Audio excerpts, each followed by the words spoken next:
শুভ সকাল ভাই বোন এবং বন্ধুরা, আসুন আমরা ঈশ্বরের জন্য প্রশংসার গান গাই। আসুন আমরা উপাসনায় যাই। সবাইকে অনুরোধ করবো আমরা উঠে দাঁড়াবো এবং আমাদের অন্তর খুলে দিয়ে ঈশ্বরের প্রশংসা গৌরব করবো। যিশুর নামটি সঙ্গে রাখবো, এই গানটি গিয়ে আমরা শুরু করবো। আমি বিশ্বাস করি এবং আশা করি আপনারা উৎসাহিত এবং উজ্জীবিত ঈশ্বরের উপাসনায় একত্রিত হয়ে আসুন আমরা ঈশ্বরের গৌরব করি। যিশুর নামটি সঙ্গে রাখো, তুমি কৃষ্ণ সেই কোনো সংকার হবে না, আগে আগে শান্ত প্রিয় হবে আশা স্বর্গ প্রিয় হবে আশা স্বর্গ নামি করে রাখো, কিন্তু তবু ধারে তোরই থাকে যদি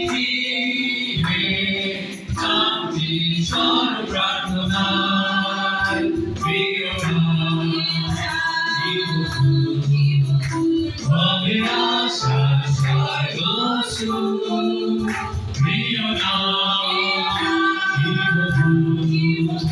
হবে আশা স্বর্গ প্রিয় যিশু নামটি কিন্তু মধুরতা কাঠি যাবে না দেখি চিত্ত সুখে পূর্ণ প্রিয় হবে আশা স্বর্গ প্রিয় হবে আশা স্বর্গ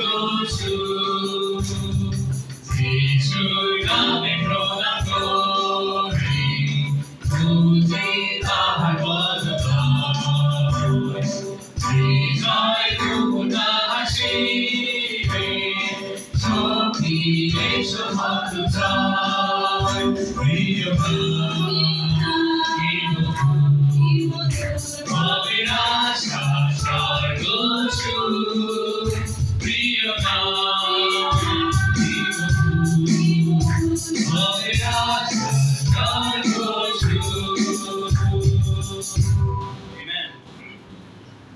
আসলে আমরা নিজেদেরকে সমর্পিত করি ঈশ্বরের কাছে এবং আমাদের অন্তর আত্মা ঈশ্বরের কাছে তুলে ধরি। All to Jesus I surrender. আসুন আমরা এই সারেন্ডারের এই সমর্পণের গানটি গাই। All to Jesus I surrender.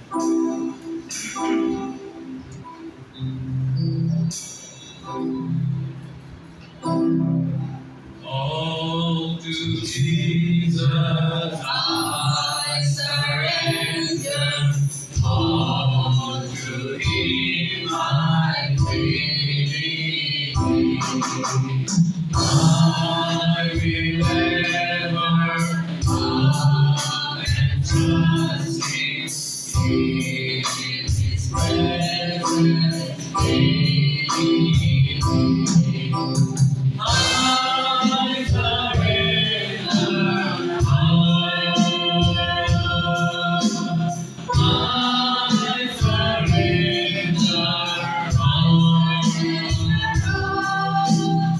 all to Thee, my blessed Savior. I surrender all to Jesus. I surrender all the His feet I fall. Worthy pleasure, all forsaken. Take me, Jesus, take me now. I surrender all.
চমৎকার এই উপাসনায় ঈশ্বরের বাক্য থেকে আমরা সেই উপলব্ধি করি আমাদের ঈশ্বরের কাছে যে সমর্পণ, ঈশ্বরের কাছে আসা কতটা আশীর্বাদযুক্ত।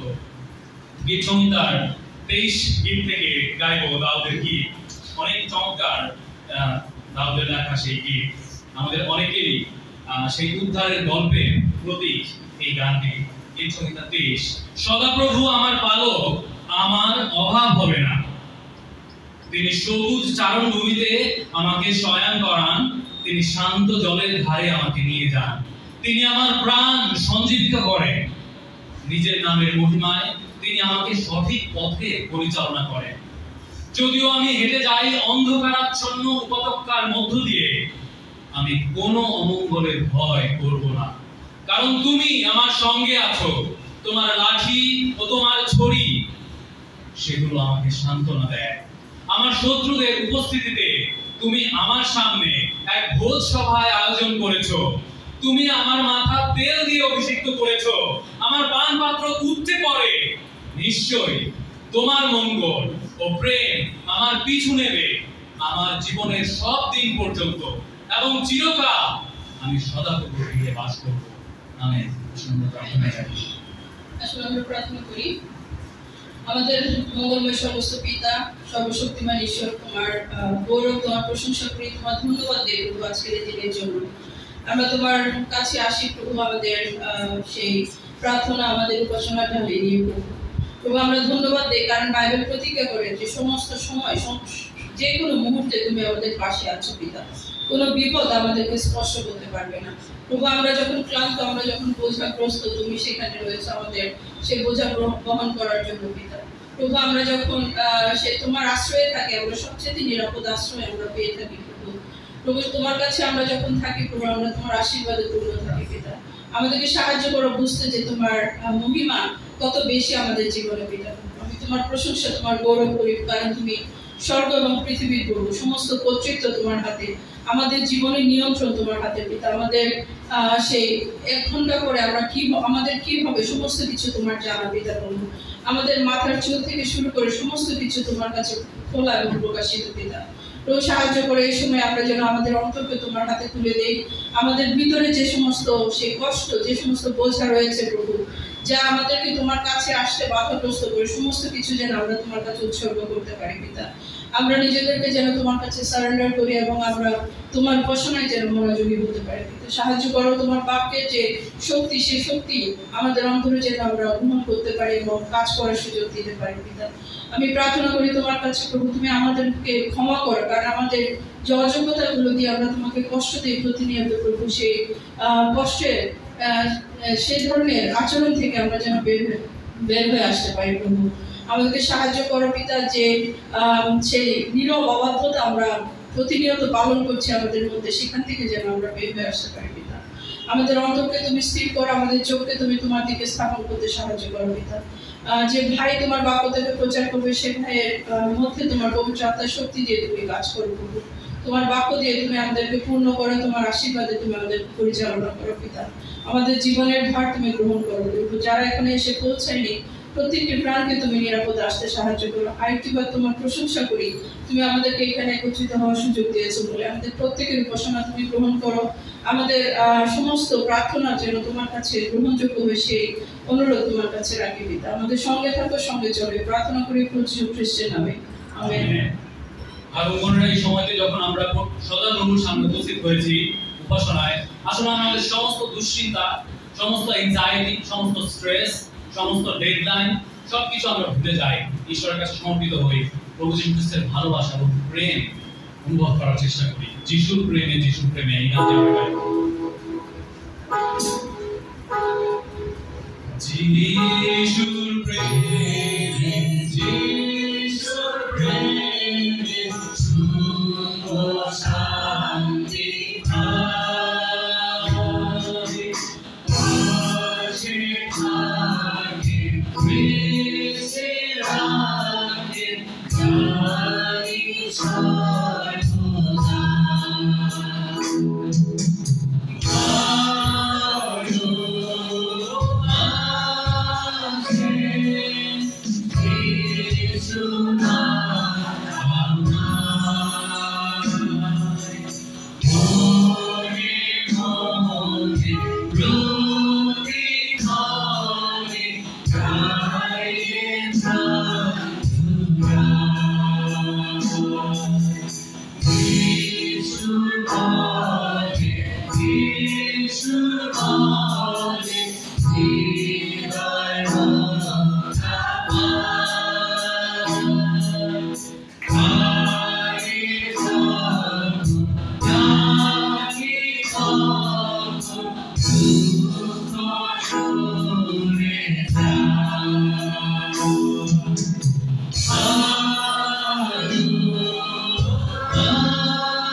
হালেলুয়া স্তুতি মহিমা এই গানটি সবাই একসাথে গাই হাতে তালি দিয়ে আমরা গাইতে পারি আনন্দ সহকারে এই গান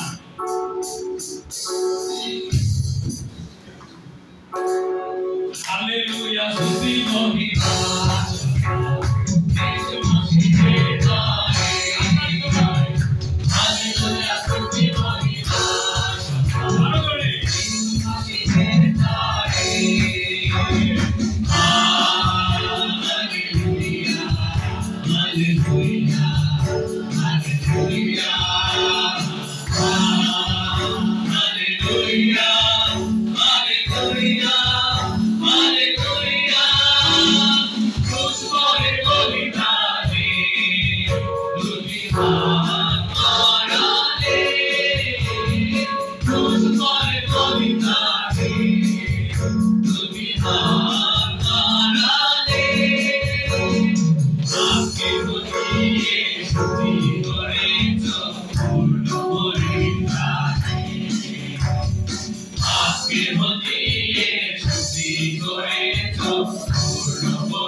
শুভ সকাল ভাই বোন বন্ধুরা, সবাইকে আমি স্বাগত জানাচ্ছি আজকের উপাসনায়।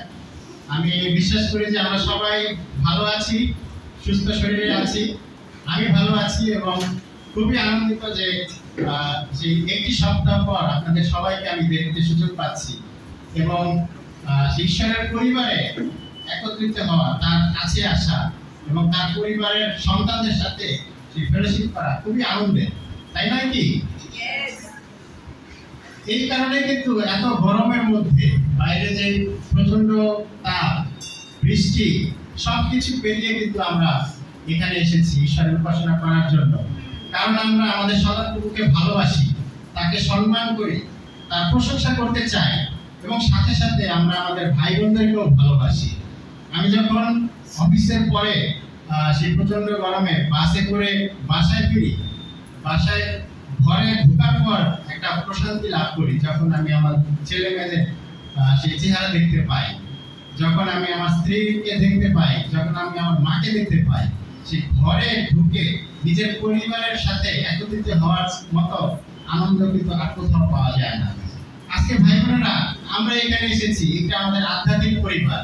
আমরা আমাদের পিতার কাছে এসেছি, তার কাছে আমরা আমাদের মনের সব কথা খুলে বলতে চাই। আমরা তার কাছে আমাদের দাবি দেওয়া জানাতে চাই, আমাদের প্রার্থনার যা কিছু রয়েছে তার কাছে আমরা তুলে ধরবো আজকে। এবং এই সব কিছুই করার জন্য আমরা এখানে উপাসনায় এসেছি। এবং অবশ্যই আমাদের মাঝে আজকে ঈশ্বরের বাক্য প্রচার করা হবে, কিন্তু আমাদের উপাসনা শুরু করার আগে আমরা বাইবেল থেকে একটি অংশ দেখতে চাই। প্রথম জন 3 অধ্যায় 1 পদ থেকে। দেখো, পিতা ঈশ্বর আমাদের কত ভালোবাসেন, তিনি আমাদের তার সন্তান বলে ডাকেন, আর আসলে আমরা তাই। এই জন্য জগৎ আমাদের জানে না, কারণ জগৎ ঈশ্বরকেও জানেনি। প্রিয় সন্তানেরা, এখন আমরা ঈশ্বরের সন্তান, কিন্তু পরে কি হবে তা এখনো প্রকাশিত হয়নি। তবে আমরা জানি খ্রিস্ট যখন প্রকাশিত হবেন তখন আমরা তারই মতো হব, কারণ তিনি আসলে যা সেই চেহারাতেই আমরা তাকে দেখতে পাবো। আমেন। এখানে কত চমৎকার বাক্য আমাদেরকে সান্ত্বনা দিচ্ছে যে আমরা ঈশ্বরের সন্তান, এবং সত্যি তিনি আমাদেরকে তার সন্তান হিসেবে ডাকেন। এবং আমরা এখানে যখন এসেছি, আমরা আসলে পরবর্তীতে আমাদের সামনে কি প্রকাশিত হবে তা আমরা জানি না, কারণ সেই প্রশান্তি বা আমরা যখন ঈশ্বরের সামনে আসবো, সেই যীশু খ্রিস্টের সামনে আসবো, সেখানে আমরা কি করব আমরা এখনো কল্পনাতেও হয়তো ভাবতে পারি না। আজকে হয়তো তার একটা প্রতিচ্ছবি আমরা এখানে দেখতে পাচ্ছি যে আমরা সেই ঈশ্বরের পরিবারে এসেছি, আমরা তার প্রশংসা করছি। এর চাইতে হাজার গুণ আনন্দ হয়তো সেখানে হবে। আমরা তার সান্নিধ্য লাভ করলে হয়তো এর চাইতে হাজার গুণ কোটি গুণ সেই প্রশান্তি হয়তো আমরা লাভ করতে পারবো। ভাই বোনেরা, আমরা সে তার জন্য প্রস্তুতি গ্রহণ করি এবং আজকে আমাদের অন্তর দিয়ে আমাদের উপাসনা করি। এবং যখন ঈশ্বরের বাক্য প্রচার করা হবে, আমাদের ভাই সেই অ্যালবার্ট যখন প্রচার করবে, সেই বাক্য যাতে আমাদেরকে উৎসাহিত করে, সেভাবে আমাদের অন্তরকে প্রস্তুত করি প্রার্থনার মধ্যে দিয়ে। আসুন প্রার্থনা করি। দয়াময় সর্বস্ব পিতা, তোমার কাছে আমরা ধন্যবাদ জানাই যে তুমি আমাদেরকে আসতে সাহায্য করেছো, এবং সেই বিভিন্ন জায়গা থেকে আমরা তোমার উপাসনা করতে আসতে পেরেছি। বাবা, তুমি আমাদেরকে সেই এখানে এসে আসতে সাহায্য করেছো, যদিও আমরা অযোগ্য। কিভাবে আমরা তোমার প্রশংসা করব, তোমার উদ্দেশ্যে সেই গান গাইবো হয়তো আমরা জানি না। তারপর তুমি আমাদের অন্তরে কথা বলো এবং আমাদের মুখ খুলে দাও বাবা, আমরা যাতে আমাদের অন্তর দিয়ে তোমার প্রশংসা করতে পারি, তোমার উপাসনা করতে পারি। এবং যেই ভাই সে বাক্য থেকে প্রচার করবে, তার বাক্য যাতে আমাদের অন্তরকে আরো উৎসাহিত করতে পারে, সেভাবে তুমি আশীর্বাদ করো। এই উপাসনায় তুমি প্রথম থেকে শেষ পর্যন্ত আমাদের পরিচালনা দান করো। এই প্রার্থনা করি যীশু খ্রিস্টের নামে, আমেন। আর বড়রা, আসলে আমরা ঈশ্বরের বাক্য থেকে শুনবো এখন। সে ভাই আমাদের সামনে প্রচার করবে। তার আগে আমরা উঠে দাঁড়িয়ে আরেকটি গান গাই, প্রভু যীশু খ্রিস্টকে আরেকবার গৌরব দেই, তার প্রশংসা করি। Hail Jesus, you are my king. এই গানটা আমরা গাইবো সবাই একসাথে সঙ্গে।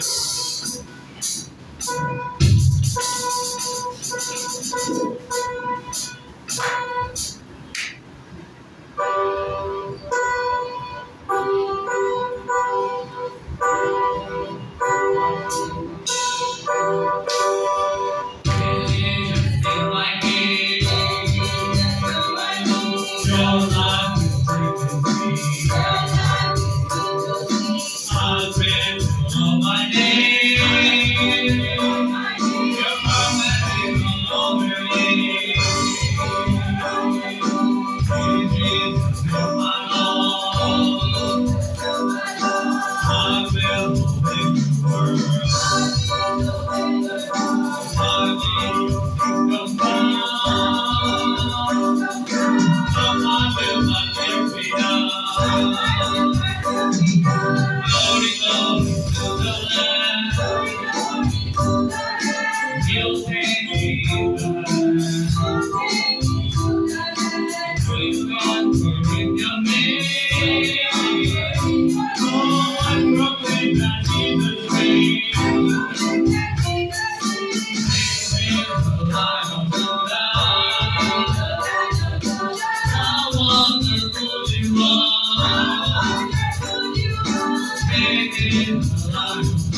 শুভ সকাল সবাইকে।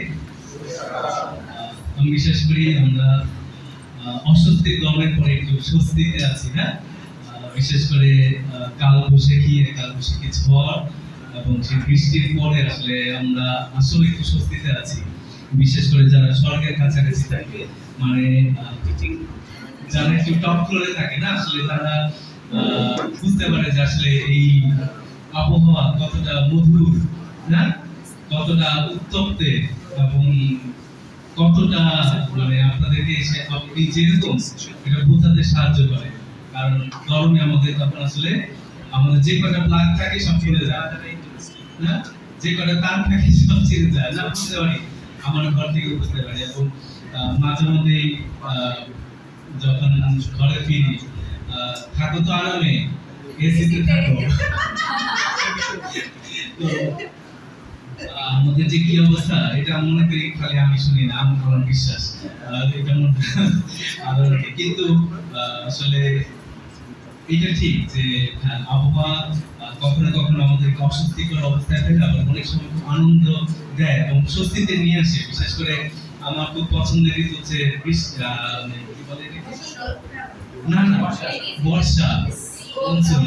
এবং এটার কারণ এই না যে আমি আসলে বৃষ্টিতে ভিজবো, আমার প্রথম পছন্দ হচ্ছে ধুলা থাকে না, মানে বৃষ্টি যখন হয় সেখানে কোনো ধুলা থাকে না, এবং এটা আমার খুব পছন্দের। এবং গাছগুলো সবুজ হয়ে যায়, বিশেষ করে যখন আমি আমার বাড়ির দিকে যাই, এই সিজনের আগে গেলে পরে আসলে সব সবুজ গাছ, এলাকা মনে হলুদ হয়ে আছে।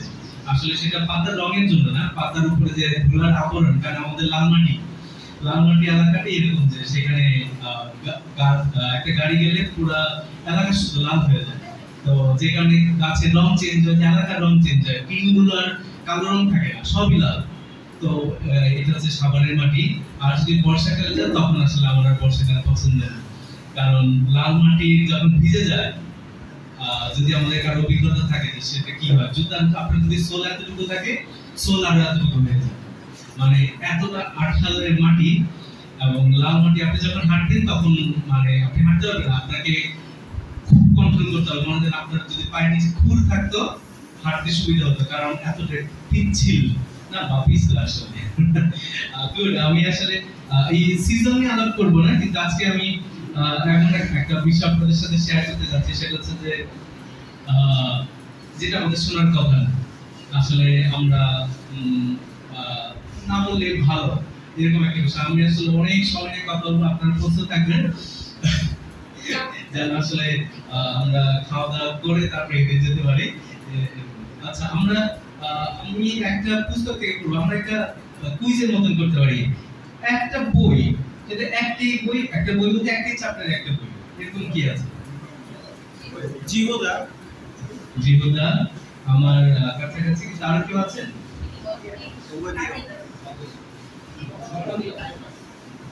না, একটা চ্যাপ্টারই একটা বই। কিছু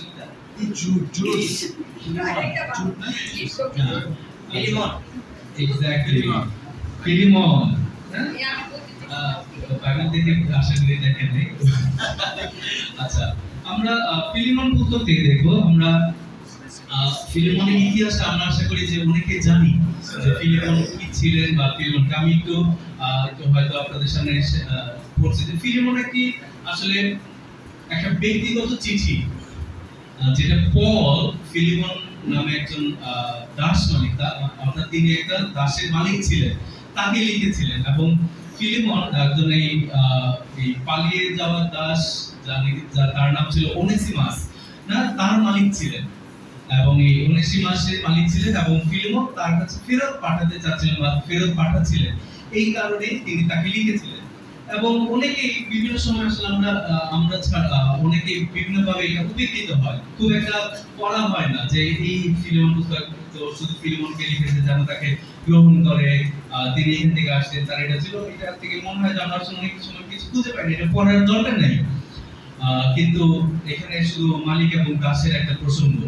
কিন্তু এই ফিলিমন আমাদের জন্য কি বার্তা বহন করে বা আমাদেরকে কি মেসেজ দেয়, বা আমাদের জন্য কি আদৌ এটা উপকারী কোনো বই কিনা, আমরা দেখবো যে। এবং এই বইটা পড়ার বা এই পুস্তকটা পড়ার, এক অধ্যায়ের যে বইটি আছে এটা পড়ার দুটা গুরুত্বপূর্ণ কারণ আছে। এবং প্রথমটা হচ্ছে যে এটা, এই চিঠিটা ঈশ্বর সংরক্ষণ করেছেন এবং এই যে শাস্ত্র হিসেবে, শাস্ত্রের একটা অংশ হিসেবে আমাদের সামনে দেওয়া হয়েছে। এটা একটা বড় রিজন যে এটা চিঠি হলেও ব্যক্তিগত চিঠি, কিন্তু আমাদের জন্য কেন প্রয়োজন, এই চিঠিটা বাইবেলের সাথে ইনক্লুড করার কি প্রয়োজনটা রয়েছে। এবং দ্বিতীয়টা হচ্ছে যে ফিলিমনের, এটা শুধু ফিলিমনের উদ্দেশ্যেই লেখা হয়নি, এবং অনেকে হয়তো এটা ধারণা করে থাকে যে এটা শুধু ফিলিমনের উদ্দেশ্যে ধারণা করা হয়নি। আমরা এই পুস্তকের 2 পদটা আমি পড়ছি। আমাদের বোন আপ্পিয়ার কাছে, আমাদের সহযোদ্ধা আর্কিপের কাছে, এবং তোমার বাড়িতে যার মণ্ডলী হিসাবে মিলিত হয় তাদের কাছে এই চিঠি লিখছি। তাহলে শুধু আমরা দেখলাম যে এই পুস্তকটি বা এই চিঠিটি শুধু আসলে ফিলিমনের জন্য লেখা হয়নি, বরং সেই আফিয়া এবং সে আর্কিপাস এবং যে তাদের যে হাউস চার্চ ছিল, তাদের ঘরে যারা আসতেন, মণ্ডলী হিসেবে যারা একত্রিত হতেন, তাদের সবার জন্যই লেখা হয়েছে। অর্থাৎ এই চিঠিটি মণ্ডলীর সবার সামনে পড়ে শোনানো হয়েছিল।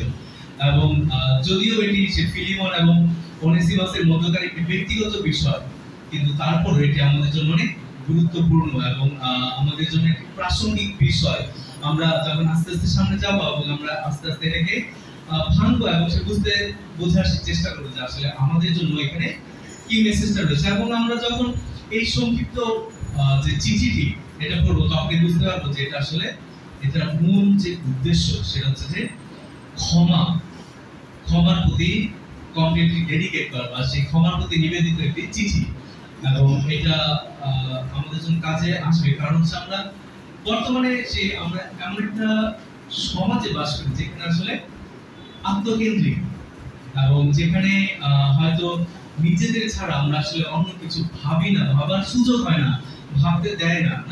এবং সেখানে ক্ষমাটা অনেক দূরের বিষয় না, যে ক্ষমা কিভাবে করতে হয়, ক্ষমা কাকে করতে হয়, আমরা এটা অনেক সময় আমরা এটা ওভারলুক হয়। অর্থাৎ যেটাকে আমরা বলতে পারি যে আমরা বাইরে রেখে দিই, সাইডে রেখে দিই, বা এটাকে আমরা পরে চিন্তা করি যে এই কিভাবে যে ক্ষমা কিভাবে ধারণ করবো, ক্ষমা কিভাবে করবো। এই পাঠে বা এই আজকের এই লেসনে আমরা আসলে সেটারই প্রয়োজনীয়তা নিয়ে, সেটা বলতে ক্ষমার প্রয়োজনীয়তা, এটা নিয়ে আলোচনা করবো। এবং এর পরবর্তীতে আমরা হয়তো দেখবো অনেক কিছু যে কিভাবে ক্ষমার বাকি বিষয় আমরা প্রথম যে বিষয়টা দেখবো যে একজন খ্রিস্টানের চরিত্র। এবং 4 থেকে 7 পদ আমরা পড়ছি, 4 থেকে 7 পদ। এখানে পল আসলে প্রেয়ার করছেন, প্রার্থনা করছেন। এখানে বলছেন, আমি সবসময় প্রার্থনায় তোমার কথা মনে করে তোমার জন্য ঈশ্বরকে ধন্যবাদ দিয়ে থাকি, কারণ প্রভু যিশুর উপর তোমার বিশ্বাস ও ঈশ্বরের সব লোকদের প্রতি তোমার ভালোবাসার কথা আমি শুনতে পাচ্ছি। আমি এই প্রার্থনা করি যে তোমার বিশ্বাসের দরুন তোমার দান করবার মধ্য দিয়ে যেন খ্রিস্ট গৌরব পান। এছাড়া খ্রিস্টের সঙ্গে যুক্ত হয়ে আমরা যেসব আশীর্বাদ পেয়েছি তা সম্পূর্ণভাবে বুঝতে পেরে তোমার দান করবার কাজ যেন আরো বেড়ে যায়। ভাই, তোমার ভালোবাসা দেখে আমি খুব আনন্দ ও উৎসাহ পেয়েছি, কারণ তুমি ঈশ্বরের লোকদের অন্তরে নতুন উৎসাহ জাগিয়ে তুলেছ। আমেন। পল এখানে তার কাছে চিঠি লিখেছেন এবং প্রথমেই তিনি তার বিশ্বাসের যে তিনি কাজগুলো তিনি করেছেন তা তিনি প্রকাশ করেছেন। এবং তিনি শুনেছেন যে ফিলিমন তার এলাকায় তার যে মণ্ডলী তাদের প্রতি তিনি সেই তাদের প্রতি ভালোবাসা দেখিয়েছেন। অবশ্যই তিনি যিশুর প্রতি এবং অনেকটি সে ভাষণে বলছে যে সাধুদের প্রতি না, আমরা জানি যে বাইবেলে যখন সে সাধু বলা হয়, আমি একবার আমাদের একটা গ্রুপে লিখছিলাম সমস্ত সাধুগণ তোমাদেরকে একটি ঘোষণা হচ্ছে যে আগামী রবিবার মিটিং, এখানে একজন কোশ্চেন মার্ক দিলেন, সাধুগণ কে সাধুগণ? হ্যাঁ, যে আসলে স্ক্রিপচার বলছে যে বাইবেল বলছে যে আমরা যারা সে বিশ্বাসী তার প্রত্যেকে আমরা সাধু। আসলে এইটা যে সাধুতম আমরা যে কিছু বলতেই পারে যে সাধু পপি না, সরি সাধু পপি না, সাধু প্রভুদার, এটাতে কোনো ভুল নাই। কারণ খ্রিস্টতে আসলে আমাদেরকে বলা হয়েছে আমরা যারা বিশ্বাসী তারাই সেইন্ট। এবং তিনি এই আরেকটি ভাষায় বলছে যে সাধুদের প্রতি প্রেম, অর্থাৎ বিশ্বাসী ভাইদের প্রতি তার যে ভালোবাসা এবং সেই প্রেম ছিল সেটার কথা তিনি বলছেন। এবং এই যে প্রথমেই তিনি তাকে কৃতজ্ঞতা ভরে তাকে স্মরণ করছেন, এখানে তিনি আসলে একটি ফাউন্ডেশন তৈরি করছেন, তার সাথে পরবর্তীতে কথাগুলো বলছেন এবং তাকে ধন্যবাদ দিচ্ছেন। পরবর্তীতে তিনি যাকে যে বিষয়টা নিয়ে কথা বলবেন ওইটার একটা ভিত্তি তিনি সেখানে তৈরি করছেন। পল ঈশ্বরকে ধন্যবাদ দিচ্ছেন যে ফিলিমন এই সমস্ত কাজ করছে এবং আসলে যা খ্রিস্টানদের করা উচিত। তিনি বলছেন যে তোমার প্রভু যিশুর উপর তোমার বিশ্বাস ও ঈশ্বরের সব লোকদের প্রতি তোমার ভালোবাসার কথা আমি শুনতে পাচ্ছি। আসলে পল ফিলিমনকে বলছেন, কিন্তু যখনই বাইবেলে এটা আছে তার মানে তিনি আমাদেরকে মেনশন করছেন যে এই কাজটা আসলে শুধু ফিলিমনের না, বরং আমাদের সবারই করা উচিত। আমি আমার পাশে থাকা ভাই, আমার আশেপাশে থাকা ভাই, আমার মণ্ডলীতে সব ভাইদের প্রতি একই প্রেম এবং ভালোবাসা যেন আমরা দেখাই, যেটা আমরা যিশুর প্রতি দেখাই। আজকে আমরা কি সেখানে আলাদা কোনো বিষয় নিয়ে আসি? যিশুর প্রতি আমার অনেক রকম অনেক ভক্তি থাকবে, কিন্তু মানে ভাইদের প্রতি আসলে আমার আচরণ ভিন্ন। আমাদের অনেক সময় এরকম ভাগগুলো আমাদের মধ্যে যদি আসে, তাহলে আসলে আমরা স্ক্রিপচার অনুসারে বাইবেল অনুসারে আমাদের জীবনযাপন করছি না। আমাদের যে ভাব বা ভক্তি যিশুর প্রতি ঈশ্বরের প্রতি দেই, তার কাছে গেলে পরে আমরা যে আচরণ আমাদের সামনে আসে, যে ভক্তিটা আমাদের সামনে আসে, আমাদের ভাইদের সামনে দাঁড়ালেও বা বোনদের সামনে দাঁড়ালেও একই ভক্তি ভাব ভালোবাসা আমাদের আসা উচিত। এটাই স্ক্রিপচার আমাদেরকে শেখাচ্ছে যে আমরা যেন একই বিশ্বাস আমরা দেখাই এবং সমস্ত বিশ্বাসীদের যেন আমরা ভালোবাসি এবং তাদের প্রতি আমাদের বিশ্বাস দেখাই। এবং এটাই খ্রিস্টান একটা খ্রিস্টীয় চরিত্র এবং যেটা নাকি অন্যান্য খ্রিস্টানদের প্রতি প্রেম ও বিশ্বাস। 6 পদে বলছে, আমি প্রার্থনা করি যে তোমার বিশ্বাসের দরুন তোমার দান করবার মধ্য দিয়ে যেন খ্রিস্ট গৌরব পায়। এছাড়া খ্রিস্টের সঙ্গে যুক্ত হয়ে আমরা যে সব আশীর্বাদ পেয়েছি তা সম্পূর্ণভাবে বুঝতে পেরে তোমার দান করবার কাজ যেন আরো বেড়ে যায়। তিনি বলছেন যে তিনি এবং ফিলিমন একই বিশ্বাস সহযোগিতা করেন।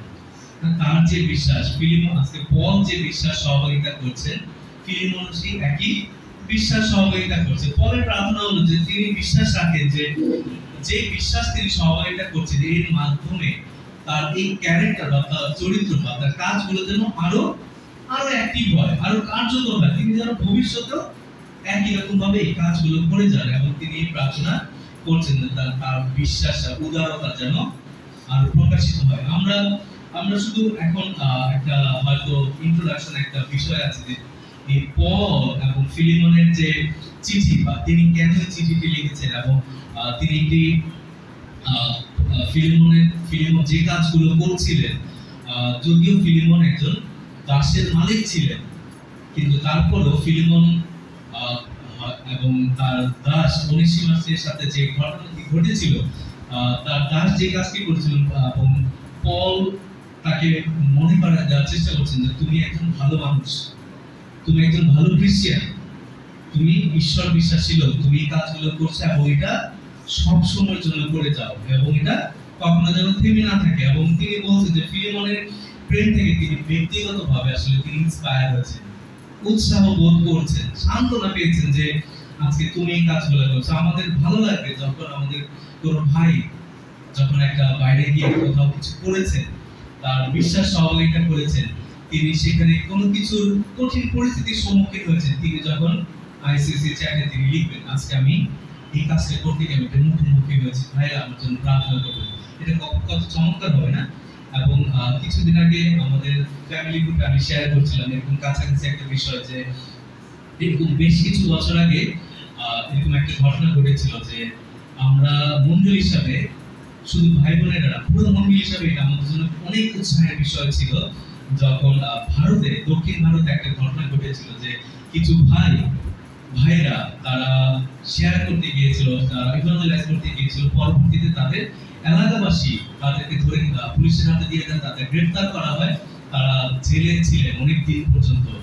এবং তারা এই ঘটনাটা যখন আমরা শুনেছিলাম যে তাদের বিশ্বাস সহযোগিতা করার জন্য তাদের আটক করে নিয়ে যাওয়া হয়েছিল, তারা জেল খেটেছে, পরবর্তীতে যদিও তাদেরকে ছেড়ে দেওয়া হয়েছিল, তাদেরকে কিছু মুচলেখা দিতে হয়েছিল যে তাদেরকেও একই রকম ভাবে বলা হয়েছিল যেন তারা ওই কাজ না করেন।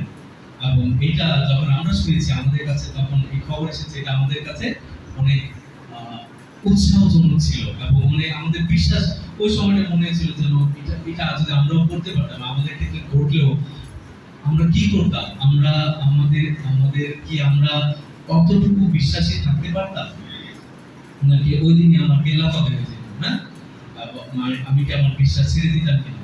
হয়তো আমরা কেউ চিন্তা করেছি, কেউ আমাদেরকে তখন এইটা, আমাদের যিনি ভাই ছিলেন এই বিষয়টা নিয়ে প্রচার করেছেন এবং তিনি আমাকে উৎসাহ দিয়েছেন যে ঈশ্বরের জন্য কাজ করতে গেলে পথ অনেক সহজ হবে না, হ্যাঁ। এবং এখানে সেই পারসিকিউশন বা সেই তাড়না আসবে, যেটা অনেক ওই সময় আমরা অনেকে বুঝতে পারি যে আসল তাড়নাটা কি, ঈশ্বরের জন্য প্রচার করতে গেলে তাড়না কি হতে পারে। যখন আমি 99 সালে যখন খ্রিস্টে আমি যখন বিশ্বাসী হই, আমি যখন স্বীকার করলাম যে যিশু আমার প্রভু, আমি প্রথম সপ্তাহে যখন মিনিস্ট্রিতে গেলাম, আমাদের যিনি লিডার ছিলেন তার স্ত্রী আমাকে জিজ্ঞাসা করলেন ভাঙা বাংলায়, কারণ তিনি বাংলা জানতেন না, যে আমি কি কোনো তাড়না পেয়েছি কিনা, না আমি কি কোনো পারসিকিউশন পেয়েছি কিনা, আমি বুঝতে পারিনি। আমার কষ্ট হচ্ছিল যে না তো, মানে কোনো সমস্যা নেই, ঘরে যাচ্ছি আসতেছি, কোনো প্রবলেম নাই। হয়তো আমি সেই ডেপথটা বা সেই গভীরতা বুঝতে পারি নাই, যে তাড়না বলতে হয়তো শুধু মাইনে দিতে হবে, কেউ আমাকে ধরে নিয়ে যাবে, কিন্তু এটার আরো অনেক রকম, যে বিশ্বাস হিসাবে আমাকে আটকে দেওয়া, তুমি এটা করতে পারবে না, তুমি এটা যেতে পারবে না। কিন্তু এর মধ্যে কিছু ভাই সেটাকে অভিজ্ঞতা করছেন। তিনি আমাকে বললেন যে তাড়না ছাড়া কি কেউ শিষ্য হতে পারে না। এটা আমি তখন আসলে মর্মটা বুঝিনি, যে এই শিষ্য হতে গেলে কিসের তাড়না। হ্যাঁ, আসলে এর পরবর্তী কিছুদিন পরে যখন এই ঘটনাটা শুনলাম এবং আরো কিছু ভাই যখন বিশ্বাসী হতে গিয়ে তারা যখন তাদের ঘরে সেই একই রকম কারণ শিকার হয়েছেন, আমাদের এখানে উপস্থিত আছেন ভাই যিনি শারীরিকভাবে লাঞ্ছিত হয়েছেন এবং যাকে আসতে দেওয়া হয়নি, এবং এটা ওই সময় আমাদের জন্য বিশ্বাস, এটা আমাদেরকে বানিয়ে দিয়েছিল। এবং আজকে একই রকম বিশ্বাস তিনি শেয়ার করছেন পল ফিলিমনের প্রতি, যে তোমার এই কাজ আমাকে অনেক আনন্দ দিচ্ছে এবং আমি অনেক ইন্সপায়ার হচ্ছি। চিন্তা করেন যে পল একজন প্রেরিত, তিনি আরেকজন ভাইয়ের বিশ্বাস থেকে কাজ দেখে তিনি ইন্সপায়ার হচ্ছেন। অর্থাৎ আজকে এই না যে আমি অমুক, আমি বড়, আমি ছোটদের কাছ থেকে শিখতে পারি, নতুন শিষ্য তার কাছ থেকে শেখার কি আছে না, কিন্তু একজন বিশ্বাসী ভাই, সবাই একই রকম বিশ্বাসী, তিনি বলছেন যে আমরা একই ফেথ শেয়ার করছি, আমরা একই রকম বিশ্বাস সহযোগিতা করছি। তুমি আজকে যে বিশ্বাস শেয়ার করছো ফিলিমন, আমি পল একই বিশ্বাস সহযোগিতা করছি, আমরা ঈশ্বরের যিশুর দেওয়া একই বিশ্বাস এবং একই কিছু শেয়ার করছি। এবং আমরা প্রথম অংশ দেখছিলাম যে খ্রিস্টান চরিত্র, আসলে এই যে অন্য বিশ্বাসীদেরকে ভালোবাসা, একই প্রেম দেখানো, একই বিশ্বাস দেখানো, শেয়ার করা, এটা হচ্ছে খ্রিস্টান চরিত্র। এবং এখানে যেন ভালোবাসার ক্ষেত্রে এবং ক্ষমার ক্ষেত্রে কোনো কমান্ড বা আদেশ না থাকে, বরং সেখানে যেন অনুপ্রেরণার জন্য, যেন অনুপ্রেরণার মাধ্যম, যেন আমরা সেকেন্ড একটা অংশ দেখবো যে ফিলিমন তার চিঠিতে ক্ষমা সম্পর্কে একটা ভিন্ন দৃষ্টিভঙ্গি দিয়েছে। পল কখনোই সরাসরি বলেনি যে ক্ষমা করো, যাও তুমি ওকে এখনই ক্ষমা করো, বা একটা সে পুনর্মিলন ঘটাও, একটা অনুষ্ঠান করো, যাও ওকে ডাকো, সবাইকে ডাকো আর পুনর্মিলন ঘটাও। এই চিঠিতে পল কোথাও সরাসরি কোনো ক্ষমার আদেশ দেন নাই, কিন্তু পলের প্রতিটি বাক্যে ক্ষমা এবং পুনর্মিলনের একটা মেসেজ বার্তা তিনি দিয়ে রেখেছেন। পল আদেশ দিতে চাননি না, কারণ তিনি ফিলেমনকে বাধ্য করতে চাননি যে ক্ষমা করার বিষয়, তিনি কখন বাধ্যতার মধ্যে নিয়ে আসতে চাননি। তিনি চেয়েছেন যে এইটা শুধুমাত্র খ্রিস্টকে ভালোবাসার মধ্য দিয়ে আসে। ক্ষমাটা আমরা কেউ বলছে বলে, আমাকে আমার লিডার বলেছে বলে আমি ক্ষমা করবো, এক্স্যাক্টলি তা না, বা তিনি সেইটা না, বরং আমরা খ্রিস্টকে ভালোবেসেছি, আমরা একই তার যে ভালোবাসা পেয়েছি ওইটার কারণে আমরা ক্ষমা করবো। আমরা একটুখানি সামনে যে 8 পদ দেখি, এই জন্য যদিও আমি খ্রিস্টের মধ্য দিয়ে তোমার কর্তব্যের সম্বন্ধে খুব সাহসের সঙ্গে আদেশ দিতে পারতাম, তিনি বলছে যে তার যে ডিউটি, তার কাজ সম্পর্কে তিনি আদেশ দিতে পারতেন। কেন তিনি আদেশ দিতে পারতেন? কারণ তিনি জানেন যে আমি তো প্রেরিত, যেন তেন প্রেরিত না, সরাসরি খ্রিস্ট কর্তৃক প্রেরিত না।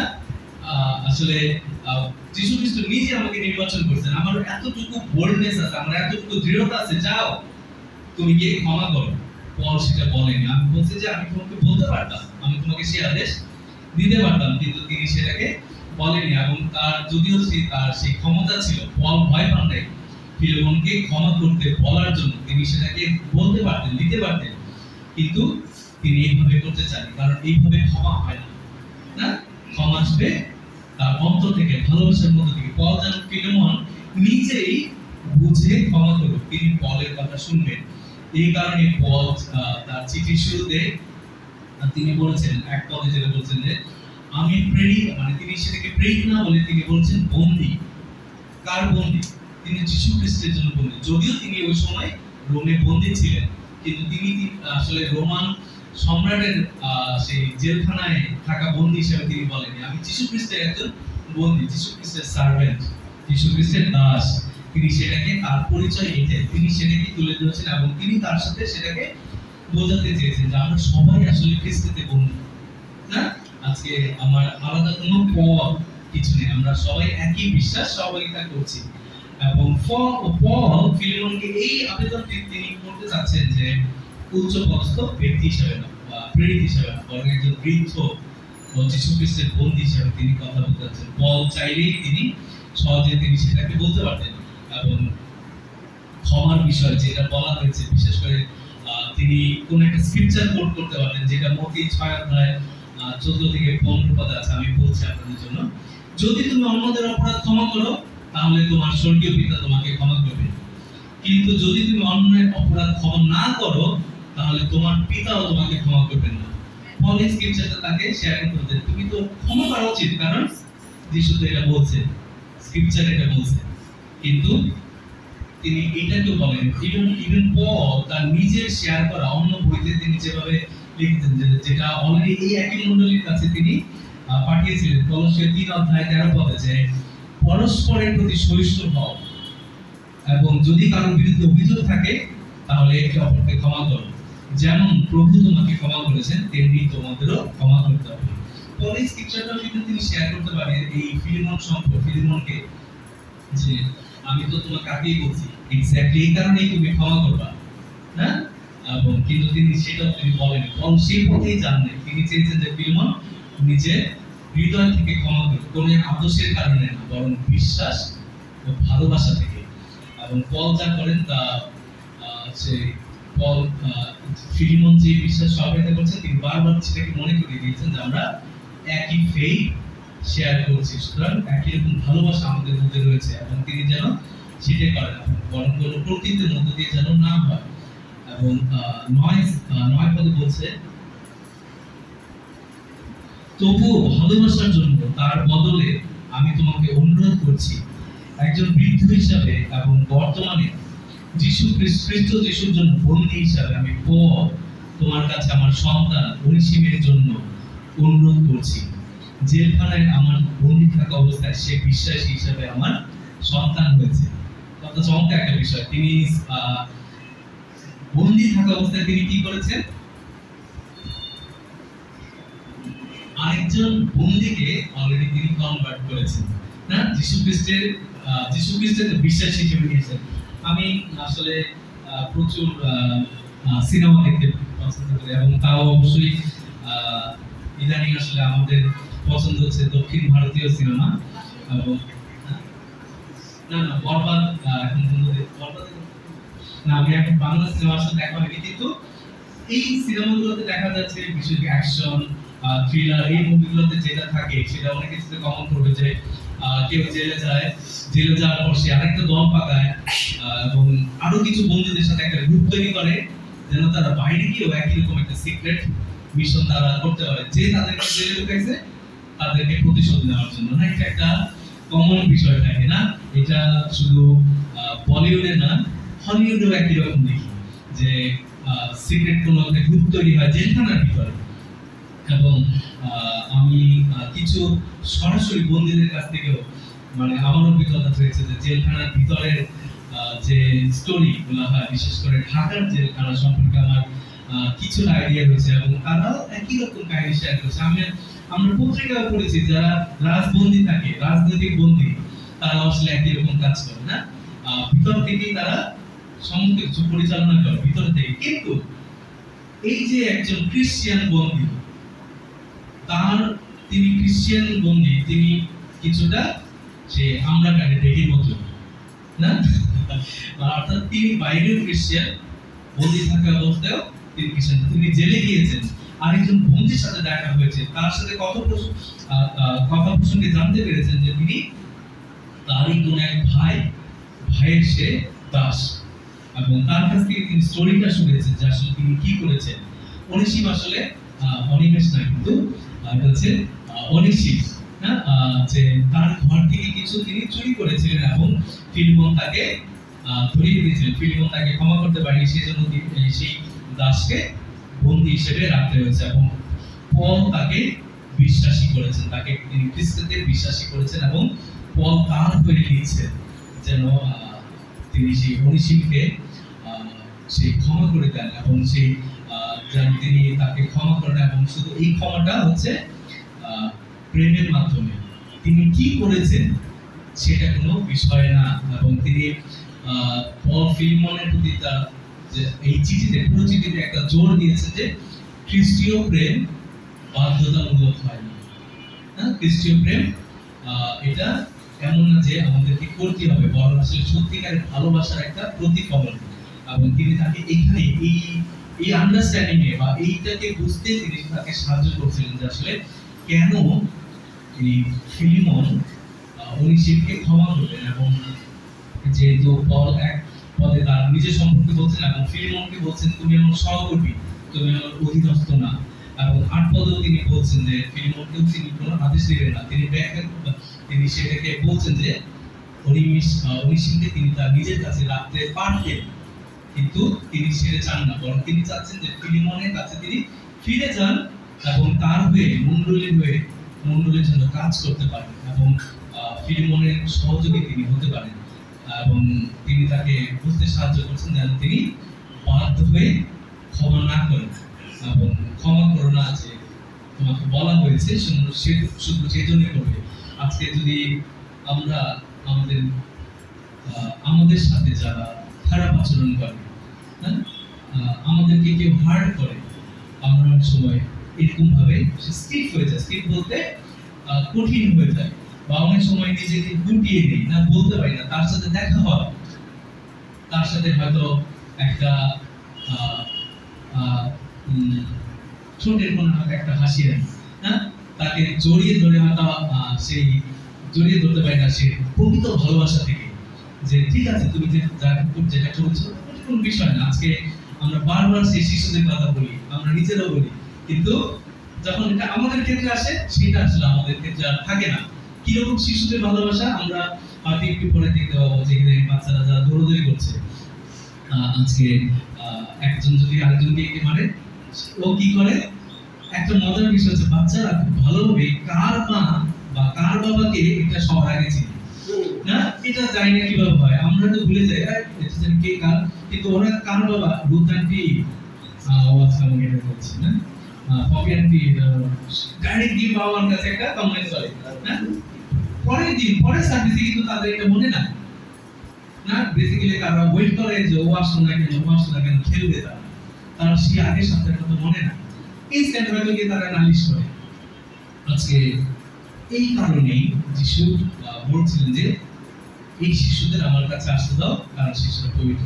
বেসিক্যালি হোলি এই না যে তারা কোনো সিন করেছে, বেসিক্যালি কারণ তাদের যে ক্যারেক্টারের কথা বোঝানো হয়েছে না, যে তাদের মতন যে আমি আমার প্রতি যে কাজ করেছে যেন আমি সেটাকে ধরে না রাখি না, আমি যেন সেটাকে খুশি না রাখি, আমি যেন সেটাকে ছেড়ে দিই এবং আমি তাকে ক্ষমা করব এই কারণেই, কারণ আমরা একই গুরুর শিষ্য না, আমরা একই জনকে ভালোবাসি। এবং পল ফিলিমন সম্পর্কে তার এই একই প্রার্থনা করেছিল যে আমরা একই বিশ্বাস সবাই করছি, যে আমাকে আঘাত করেছে বা আমার প্রতি যে অন্যায় করেছে ক্ষমার মাধ্যমে যেন আমরা কাজে লাগাই না, এবং একজন মানুষ কি করেছে বা কি করেছে তা গুরুত্বপূর্ণ না। এবং অনেসিমাস ফিলেমনের সম্পত্তি চুরি করেছিল, কিন্তু কোন কি ভুল করেছে তা আসলে মূল বিষয় না, আমাদের ক্ষমা করতে হবে, কারণ এটাই প্রভুর প্রতি বিশ্বাসের একটা অর্থ। অর্থাৎ আমরা যদি যিশুকে বিশ্বাস করি ওইটার মানেই হচ্ছে ভালোবাসা, ওইটার মানেই হচ্ছে ক্ষমা। আজকে একটা ফ্রাইডেতে যদি আমি কোনো হার্টে থাকি, নেক্সট ফ্রাইডেতে আমার মধ্যে যেন সেটা না থাকে, এবং এটি আমরা কন্টিনিউ করবো, কারণ এটি ভালোবাসা। এবং আমরা 20 পদটা পরে আসলে আমরা আজকে শেষ করতে পারি।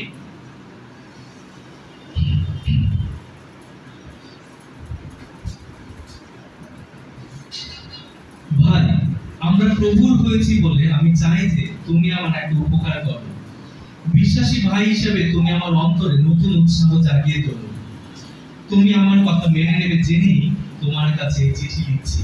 অবশ্য আমি জানি আমি যা বলছি তুমি তার চেয়েও বেশি করবে।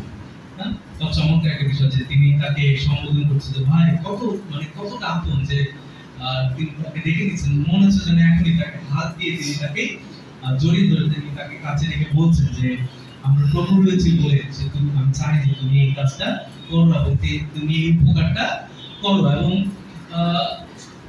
বিশ্বাসী হিসাবে বলছে যে তুমি আমার মধ্যে এই একই বিশ্বাস আমার অন্তরেও তুমি এটা জাগিয়ে তুলো, এই উৎসাহটা আবার দাও। আসলে যদি আমরা ক্ষমা করি এটা আমাদের মধ্যে সতেজতা নিয়ে আসে। যদি আমি ক্ষমা করতে পারি, বেসিক্যালি নতুন ক্ষেত থেকে কেটে আনা সবজির মতো এটা আসে 2 দিন রেখে তার মতন আমাদের বলে যে চিহ্ন তৈরি হয়েছে, মানে সবজি যখন তার সতেজতা হারায় ফেলে না, কি হয় একটা ড্রাইনেস চলে আসে না, ভিতর দিকে ঢুকে যায়। আমরা বুঝি যে সবজি যখন কেটে রাখার পরে, কিন্তু যে ফ্রেশ আমরা বুঝতে পারি যে তাজা সবজি কোনটা। এক্স্যাক্টলি ভ্যানে যারা বিক্রি করে ওরা সারাদিন স্প্রে করে না, যেন পানি ছিটায়, যেন সব ফ্রেশ থাকে, আসল কথা ফ্রেশ যেন থাকে। আজকে যদি আমরা ক্ষমা করতে পারি, আসলে আমাদের মধ্যে একই রকম ফ্রেশনেস বা সেই সতেজতা নিয়ে আসে। ক্ষমা সুন্দর, ক্ষমা সতেজতা নিয়ে আসে, ক্ষমা আনন্দ ও সান্ত্বনা বয়ে নিয়ে আসে। আজকে পল ফিলিমনকে ইন্সপায়ার করছেন যেন তার আরেকটা কাজ তাকে ইন্সপায়ার করে, যে তুমি আমার একটা উপকার করো, তুমি ওকে ক্ষমা করো, যেন এইটার মধ্যে দিয়ে আমি সে সতেজ হই, আমি আবার রিফ্রেশ হতে পারি, আমার আনন্দ আবার পাই। কিন্তু আসলে এটা টাফ না, ক্ষমা করা কঠিন, কারণ আমাদের স্বাভাবিক প্রবৃত্তি হচ্ছে যে তিক্ততা বা ঘৃণা হার্টকে ধরে রাখা না, এবং কেউ আমাদের বিরুদ্ধে ভুল করেছে যে আমরা সেটা মনে রাখি, এটা আমাদের স্বাভাবিক প্রবৃত্তি, আমরা মনে রাখি, আমরা ভুলে যেতে পারি না। অনেক আগে সে জনিদা একবার শেয়ার করেছিল, আমার মনে আছে যে একটা কাঠে যদি অনেক পেরেক মারা হয় না, আস্তে করে সেই এবং পরবর্তীতে সেই পেরেকগুলো তুলে নেওয়া হয়, আমি মনে করছি যে আমি তো তোমাকে আঘাত করেছি, ঠিক আছে আমি সেটা নিয়ে নিলাম, কিন্তু ওই যে কাঠের মধ্যে হোলগুলো, ফুটাগুলো না সেটা থেকে যায়। কিন্তু দ্বিতীয় ব্যক্তির মতো যে আমাকে ক্ষমা করা হয়েছে, কিন্তু আমি মনে রাখছিলাম, আমি জানি তুমি কি করছো আমার প্রতি, না, যিনি হার্ট করেছে তিনি হয়তো এসে ক্ষমা চেয়েছেন, কিন্তু আমাদের পক্ষে কঠিন হয়ে যায় যে আমি যে এটা ছাড়বো, বা আমরা হয়তো প্রতিশোধ নেই না, আমরা এখানে প্রকৃত খ্রিস্টান, আমরা প্রতিশোধ নেই না, কিন্তু ভুলেও যাই না। হ্যাঁ, আমাদের 99 সালের একটা প্রচলিত কথা ছিল, ফরগিভেন, কেউ তো বলতেছে ফরগিভেন ফরগেট, বলা হচ্ছে এটা ফরগিভেন ফরগেট, এটা আমরা আমাদেরকে বারবার বলা হতো, আসলে যেন ক্ষমা করে ভুলে যায়। বেসিক্যালি ক্ষমা করতে ভুলে যাওয়া না, বরং তিনি যে আমার প্রতি করেছেন বা আমি যে তার প্রতি কিছু করেছি, আমি ক্ষমা করেছি, ক্ষমা করার পরে যেন সেখানে মিটমাট হয়ে যায়, শোধবাদ হয়ে যায়। না ছোটবেলা আমরা যেটা বলতাম, যা তুমি একটা করছো আমি করছি, শোধবাদ। হ্যাঁ, আসলে এরকম যে ক্ষমা করার পর যেন আমি মনে না রাখি ওই ভাইটা বা ওই বোনটা আমার প্রতি কি করেছে। বেসিক্যালি এটা খ্রিস্টান চরিত্র। যদি আজকে আমি মনে করি, আমি বলি যে আমি একজন খ্রিস্টান, আমি গমেজ, আমি রিবেলু, আমার পর্তুগিজ টাইটেল, এবং আরো গর্ব করে যদি বলি যে আমি শুধু খ্রিস্টান না, আমি হ্যাঁ ওইটাও না, রোমান ক্যাথলিক, একটু উপরে না। এবং আমার খুব মজা লাগে, আমি এখানে অনেকজন আছেন, আমরা একটা কমন গ্রুপ শেয়ার করি। আমাদের ভাই ডেভিড ভালি, তার একটা গ্রুপ আছে, যেন তেন গ্রুপ না, বিশাল সংখ্যা, 30,000-এর উপরে সেখানে মেম্বার, এবং তিনি সেই গ্রুপের একটা তিনি কর্তা, এবং সেখানে খুবই মাঝে মধ্যে গন্ডগোল হয়। একটাই বিষয়, ক্যাথলিক প্রোটেস্ট্যান্ট, কেউ ছবি দিচ্ছে মারিয়া, শুরু হয়ে গেছে। আরেকজন বলছেন বাইবেল স্ক্রিপচার, তোমরা তো প্লিজ স্ক্রিপচারই পড়ো, আর কিছু জানো না।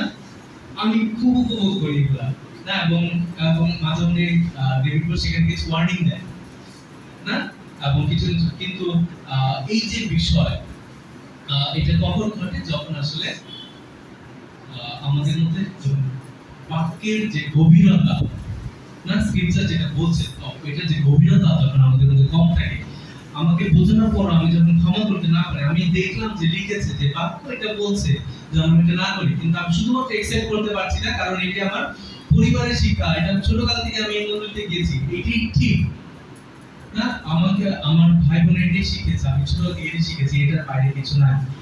বেসিক্যালি ক্ষমা সেখানে আসে না, এবং সেখানেই দ্বন্দ্ব তৈরি হয়। আজকে ক্ষমার যেভাবে আমরা দেখলাম যে ক্ষমা সতেজতা নিয়ে আসে, ক্ষমা সুন্দর, কিন্তু উল্টাটা হচ্ছে ক্ষমা যদি না থাকে, ক্ষমা দ্বন্দ্ব নিয়ে আসে, ক্ষমা ডিভিশন নিয়ে আসে। ডিভিশন বলতে দ্বন্দ্ব না, যে ভাগাভাগি, তুমি একদল আমি একদল, আমি জুয়েলের দলে, আমি প্রভুদানের দলে, না, এরকম ভাবে হয়তো আমরা চিন্তা করতে পারি। কিন্তু আজকে পল তিনি খুব চমৎকার ভাবে এই একটা চিঠির মাধ্যমে তিনি আসলে তিনি এটাকে বিবরণ দিয়েছেন যে যদিও তিনি বিশ্বাস হিসাবে তার সব কাজ করে যাচ্ছিলেন, এবং তিনি ইন্সপায়ার হয়েছেন, তার মন্ডলী, তার আমি ঠিক জানি না সেখানে কতজনের একটা গ্রুপ ছিল, কিন্তু সেখানে তার মাধ্যমে সবাই উৎসাহ পাচ্ছিলেন, তার কাজের দ্বারা উৎসাহ পাচ্ছিলেন, এবং তিনি তাকে আরো ইন্সপায়ার করছেন যে আমি তোমাকে আরো বলতে চাই যে তুমি এই কাজটাও করার জন্য আমি আরো ইন্সপায়ার হই, কারণ এই যে খ্রিস্টান চরিত্র। আজকে ভাই বোনরা যেন আমরা যেন মনে রাখি যে আমাদের প্রতি যা করা হয় সেটা যেন আমরা মনে না রাখি, এবং সেটা করাটাই হচ্ছে খ্রিস্টান চরিত্র, কারণ আমরা একই যিশু বিশ্বাস সহযোগিতা করছি, আমরা একই যিশুকে ভালোবাসি, একই যিশুরই শিষ্য, এবং আমরা যেন ফিলিমনকে যেভাবে আহ্বান তিনি জানিয়েছিলেন যে ক্ষমা করার জন্য, আজকে এই যে স্ক্রিপচারটা আমরা যেটা বললাম যে এই চিঠিটা পুরো মণ্ডলীর সামনে পড়ে শোনানো হয়েছিল যেন বাকিরাও এই কাজ করে। আজকে এই একটা চিঠি বাইবেল অন্তর্ভুক্ত করার মানে হচ্ছে এটা আজকে হাজার হাজার বছর ধরে আমরা পড়ে যাব, আমরা যেন একই প্র্যাকটিসটা করি, আমাদের মণ্ডলীতে যেন এর বাইরে কোনো কিছু প্র্যাকটিস না হয়। আজকে আমরা যেন ক্ষমা করি, অনেকদিন আগে কে কি বলেছে সেটা করলে সেটা আমার লস, যে আমাকে ক্ষমা করেছে সে আনন্দ নিয়ে ঘুরে বেড়াচ্ছে, কিন্তু আমি যদি ধরে রাখি বেসিক্যালি এটা আমার লস, আমি পিছিয়ে পড়ছি, শয়তান আমাকে কবজা করার জন্য আরো অনেকগুলা সুযোগ পেয়ে যাচ্ছে।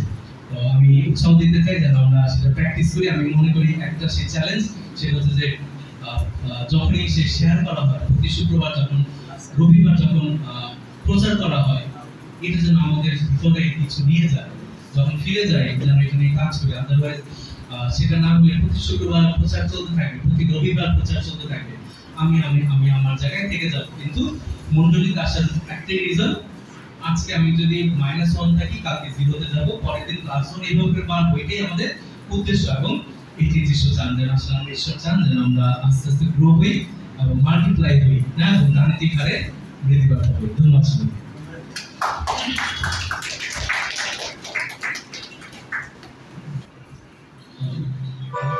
এই সময়তে দান সংগ্রহ করার সময়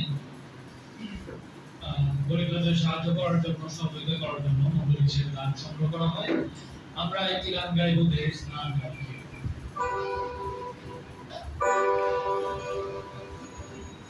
There is none like you.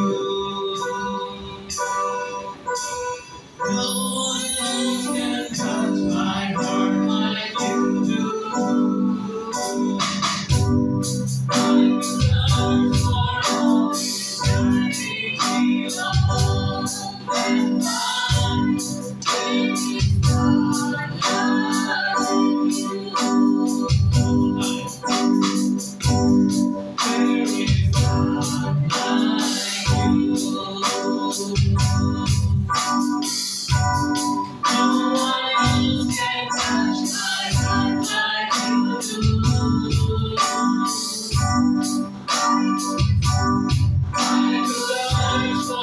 all eternity long and find there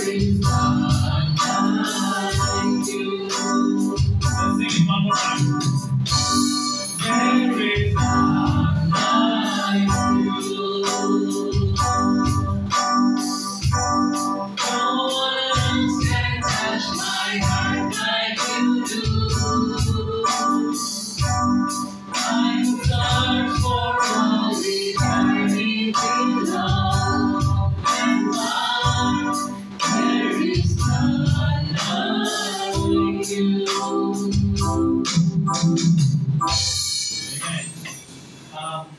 আমরা আরেকটি গান গাইবো সর্বশেষে ধন্যবাদ দিয়ে। সকল ধন্যবাদ, মহিমা, গৌরব তোমার। অনুরোধ করবো সবাইকে আমরা উঠে দাঁড়াই এবং এই গানটি গিয়ে আমরা আজকে শেষের দিকে আছি।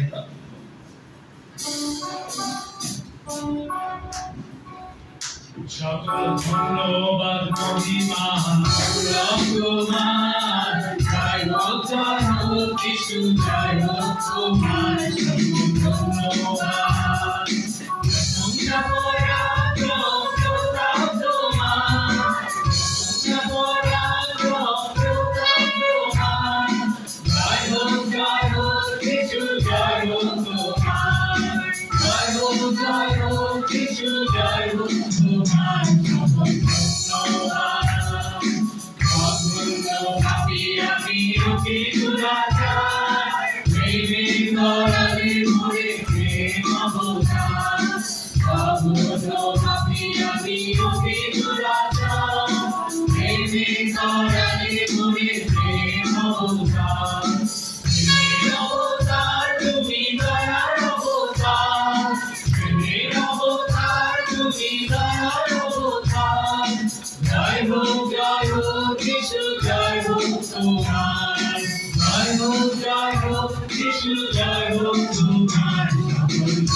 শতবার গ্রহ করিয়াছ কত শতবার গাইব গাইব কিছু গাইব তোমার গাইব গাইব কিছু গাইব তোমার ধন্যবাদ মহিমা গৌরব তোমার গাইব গাইব কিছু গাইব তোমার ধন্যবাদ।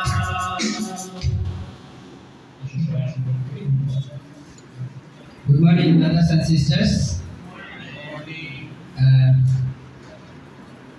প্রায় 15 বছর হচ্ছে আমার ডিসাইপল লাইফ।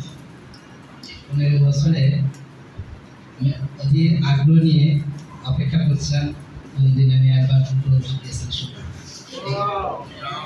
গত কয়েক মাস আগে করেছিল, তখন আমি নিচে যখন শুনেছি উনি লেসন করেছে তখন খুব আফসোস লাগছে, মানে মিস করছি, মানে তখন শুনিনি। আজকে শুনতেছিলাম তখন মুগ্ধ হয়েই চেষ্টা করতেছিলাম, কারণ ওনারই অনেকটা কথা সাহিত্য, অনেক কথা ঝুলে থাকে, অনেকে দেখলে হাসতেছিলেন কথা শুনে, মানে কিছু কিছু কথা এমন বলে যে না হাসি উপায় না। সর্বোপরি আমি যেটা বলতে চাই, একবার প্রতি ধন্যবাদ দিতে চাই যে তার লেসনের যে ডেপথ যেটা ছিল, আশা করি আপনার মনে মনে অনেক লিস্ট অলরেডি করেও ফেলেছে, কাকে কাকে ক্ষমা করবেন, কিভাবে করবেন। বা যখনই আমি লেসন শুনতেছিলাম তখন মনে হচ্ছিল না যে আমার কাছে তো এরকম অনেকজনের এখন ক্ষমা করা হয় না, এখনো বাকি আছে লেসনের সাথে সাথে। আবার এটাও সত্য, আপনার বেরিয়ে যাওয়ার সাথে সাথে হয়তো ভুলেও যান, কিন্তু যদি ডেটটা ঠিক মতো ঢুকে থাকে আশা করি বলবেন সেটা মিটমাট করার চেষ্টা যাতে থাকে। কারণ এখানে পৌল এত বড় লেভেলের একজন প্রচারক, সাধু, চিন্তা করতে পারেন তিনিও ফিলিমনের মতো একটা লোকের কাছ থেকে ইন্সপায়ার্ড, উৎসাহ নেন, তার মধ্যে কাজ দেখে, তার সততা দেখে, বা তার যে বিষয়গুলো ছিল এগুলো দেখে তার মতো লোক শিখি। এখন একটা চিন্তা করেন, ফরগিভ যদি করা হয়, আপনি যদি ফরগিভ করেন তাহলে সুবিধাটা কি? এই সুবিধা অসুবিধা দুইটাই কিন্তু শেষের দিকে বলেছি। তার মধ্যে একটা সুবিধা হচ্ছে যদি আমি ফরগিভ করি, বাকিরা কিন্তু আপনি চান না বাকিরা কিন্তু আমাকে দেখে এবং তারা ইন্সপায়ার্ড হয়। আবার আমি যদি এটা নিয়ে অনেক বড় একটা দ্বন্দ্ব তৈরি করি, ঘোলাটে একটা পরিবেশ তৈরি করি, ওইটা পক্ষে হয়তো আমার লজিক থাকবে, কিন্তু ওইটার থেকেও অনেকে ডিসকারেজ উৎসাহ হারিয়ে ফেলে। পৌল যদি সেখান থেকে ইন্সপায়ার্ড হতে পারে, সেখান থেকে শিখতে পারে, আমরাও কিন্তু যখন আমি ফরগিভ করি, আমি বিশ্বাস করি আমার থেকে অনেকেই শিখবে। আবার আপনি যখন করবেন আপনাকে দেখে আমি উৎসাহিত এবং চাচ্ছি আমরা এটাই আশা করতে পারি যে কি হতে পারে। আমি যখন ফরগিভনেস প্র্যাকটিস করবো, আরেকজনকে ফরগিভ করবো, আমি মনের দিকে শান্তি পাবো, আনন্দ পাবো, যত বিটারনেস আছে সব চলে যাবে, আমি নিজেও স্বাস্থ্যবান থাকবো, সমস্ত কিছুর মধ্যে ভাই এটা এমন একতরফা যেটা আমার দিকে সব লস হয়ে যাবে, বাকিদের সব লাভ, সবাই বেনিফিট। আমি যাকে ক্ষমা করতেছি সেও বেনিফিটেড, আমি নিজেও বেনিফিটেড, আমার চার্চের ভাই বোনের পরিবেশ সেইখানে একটা সুন্দর একটা পরিবেশ থাকে, তারও বেনিফিট। আমি যখন ফরগিভনেস নিয়ে বিতর্ক পরিবেশ তৈরি করব, ওই ভাই বোনটাকে আমি হারাবো, আমি নিজেও আনন্দিত থাকবো, অস্বস্তিকর পরিবেশের মধ্যে থাকবো এবং সবাই আমাদের আক্রান্ত হবে। আসুন আমরা ডিসাইড করি আসলে কোনটা আমরা প্র্যাকটিস করব।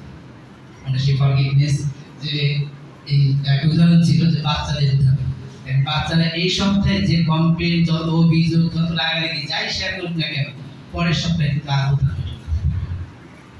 এবং যিশু এদিকে আহ্বান করছে আপনারা সেই বাচ্চাদের মতো আচরণ করতে পারেন এবং তাদের মতো সেই ইনোসেন্ট হৃদয় যেন, এটাই আমার কাছে চাওয়া। থ্যাংক ইউ অ্যালবার্ট ব্রো, আপনাকে ধন্যবাদ দিতে চাই সেই চমৎকার টিচিংয়ের জন্য। আমরা ডিসাইপল হিসেবে সেই আনকন্ডিশনাল লাভ, ফরগিভনেস দেখাতে পারি।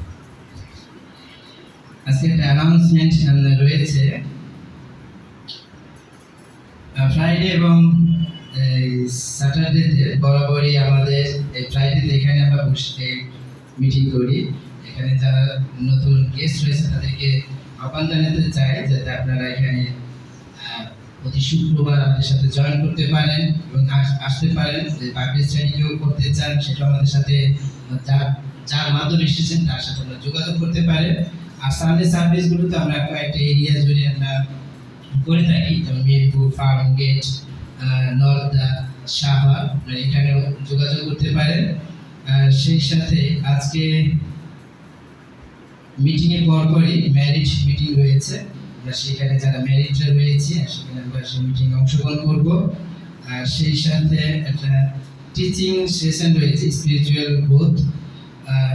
সবাই যারা যারা ইন্টারেস্টেড রয়েছে আপনারা সেখানে যোগ দিতে পারেন। একটা রিমাইন্ডার ইস্যু রয়েছে, যেটা কন্ট্রিবিউশন, যারা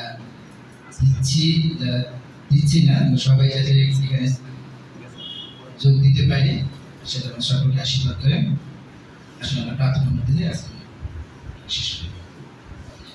গৌরবময় স্বর্গীয় পিতা, তোমাকে ধন্যবাদ দিই, প্রশংসা করি চমৎকার সকালটা তোমাদেরকে একত্রিত করেছো, এবং তোমাকে ধন্যবাদ দিই যে তুমি তোমার চমৎকার বাক্য তুমি আমাদের মধ্যে দিয়েছো এবং তোমার সেই বাক্য আমাদের ভিতরে সে দাগ কেটেছে পিতা। সেই ফরগিভনেস আমরা যতই সহজ বলতে পারি পিতা, ক্ষমা করতে পারি না পিতা। সেই না ক্ষমা করার সেই তিক্ততা, সেই ভিতরে সে দ্বিধা দ্বন্দ্ব নিয়ে আমরা বাস করি পিতা, যেখানে সকল জায়গায় ক্ষমা না করার পরিবেশ, প্রতিকূলতা পরিবেশ তৈরি করি পিতা। কিন্তু তোমাকে গ্রহণ করার মধ্য দিয়ে, তোমাকে উপলব্ধি করার মধ্য দিয়ে যে জীবন, যে শান্তি, যে ক্ষমা করার মধ্য দিয়ে পাওয়া যায় পিতা, সেটা অনেক সময় ফিল করি না পিতা, অনেক সময় বুঝতে পারি কিন্তু সে ডিপে দিতে পারি। তুমি সেখানে আমাদেরকে আশীর্বাদ করো, সত্যিকার অর্থে সেই শিশুদের মতো সেই হৃদয় নিয়ে তোমাকে ক্ষমা করতে পারি, সকলকে সকল থাকতে পারি পিতা, সকল ভাই বোনদেরকে ক্ষমা করতে পারি পিতা, এবং আমাদের যে পাপ রয়েছে সেই পাপগুলো তারা স্বীকার করতে পারি পিতা, সেখানে তোমাদেরকে আশীর্বাদ করো পিতা। এবং নতুন যে ভাই বোন রয়েছে প্রত্যেককে তুমি আশীর্বাদ করো, তাদের সাথে সে পাপকে শেয়ার করা এবং পাপকে স্টাডি করা, সেই ক্ষেত্রে তুমি আমাদেরকে আশীর্বাদ করে আমরা সেখানে অবদান রাখতে পারি পিতা। এবং আমাদের যে লিডার রয়েছে তুমি প্রত্যেকটা লিডারকে তুমি আশীর্বাদ করো, লিডারদের মধ্য দিয়ে যেন তোমার চার্চ উন্নত বৃদ্ধি পেতে পারে, তোমার সে গৌরব, তোমার সে প্রশংসিত প্রকাশিত হতে পারে পিতা। এবং পিতা আমাদেরকে যে প্ল্যানগুলো রয়েছে সেই প্ল্যানগুলোর মধ্যে তুমি আশীর্বাদ করো, সেই প্ল্যানের মধ্য দিয়ে তুমি গৌরবান্বিত হও পিতা। এবং সেই ম্যারেজ মিটিং এর মধ্য দিয়ে যাতে তোমার সে গৌরব করতে পারি, তোমার সে প্রশংসা করতে পারি পিতা। এবং অন্যান্য যে প্ল্যান প্রোগ্রামগুলো রয়েছে পিতা, অনেক ক্ষেত্রে আমরা সক্রিয়ভাবে সচেষ্ট থাকতে পারি না পিতা, এবং তাকে সেই ইচ্ছা প্রকাশ হয় না পিতা। সেখানে তোমাদেরকে চেঞ্জ করে দেন, আমরা সকল ক্ষেত্রে যেন সক্রিয়ভাবে সঞ্চল করতে পারি, তোমার সেই গৌরব প্রশংসা করতে পারি পিতা। কেটিসি, টিন এটা রয়েছে পিতা, এদেরকে যেন সে সুশিক্ষা দিতে পারি, কিন্তু এরা আমাদেরকে ফলো করে পিতা, তাদের কাছে সে আদর্শ হতে পারি, সেখানে তোমাদেরকে পরিবর্তন করতে সাহায্য করে। সর্বোপরি পিতা আমরা এখান থেকে সেই যার যার গন্তব্যস্থলে ফিরে যাবো, সেই ফিরে গিয়ে তোমার গৌরব প্রশংসা করতে পারি। এবং বাংলাদেশের বর্তমান যে অবস্থা পিতা রয়েছে, আমরা চাই যে তুমি যেভাবে চাও তোমার সেই যোগ্য নেতৃত্ব যেন বাংলাদেশ হতে পারে, এবং বাংলাদেশের সুন্দরভাবে লিড দিতে পারে, এবং বাংলাদেশ এগিয়ে যেতে পারে। সর্বোপরি তুমি আমাদের প্রত্যেকের সঙ্গে থাকবে, এই প্রার্থনা তোমার প্রিয় পুত্র যিশু করেছে। আসলে ফেলোশিপ